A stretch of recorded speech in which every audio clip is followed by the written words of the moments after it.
আসসালামু আলাইকুম। আজকে দুপুরে হচ্ছে কাঁঠাল বিচির ভর্তা। কাঁঠাল বিচিটা সিদ্ধ করে নিয়েছি, একটু তেল দিয়ে ভেজে নিয়েছি। এখানে হচ্ছে কাঁচামরিচ, আর এখানে হচ্ছে ধনেপাতা, এটা কাঁচা। আর এখানে দিব হচ্ছে কাঁচা পেঁয়াজ আর কাঁচা রসুন। তারপরে ইনশাল্লাহ শিলপাটায় বাটবো। এখানে একটু লবণ দিয়ে নিলাম।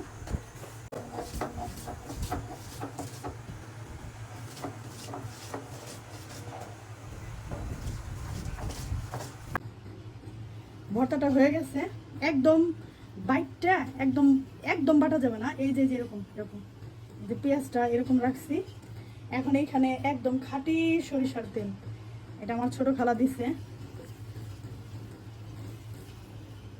আজকে দুপুরে হচ্ছে কাঁঠাল বিচির ভর্তা। তারপর হচ্ছে এইখানে হচ্ছে কাঁঠালের বিচি, গাজর, শসা, আলু, টমেটো, ঝিঙ্গা, তারপর আরও অনেক কিছু দিয়ে 3 পদের ডাল দিয়ে, এটা সবজি নিরামিষ। আর এটাই হচ্ছে একদম মুরগি, ওই যে শক্ত মুরগিটা আর কি, ডিম পাড়া মুরগি। আর এইটাই হচ্ছে ওরিওর খাবার, ওরিও আর এলসার খাবার। আর এখানে হচ্ছে আমার মেয়েদের জন্য বিকালে আমি একটু নাস্তা বানাই দিব, স্যান্ডউইচ বানাই দিব। এখানে অল্প একটু মুরগির বুকের গোশত ছিল, ওইটা সিদ্ধ করে দিছি একটু আদা রসুন বাটা দিয়ে আর একটু গোলমরিচ দিয়ে।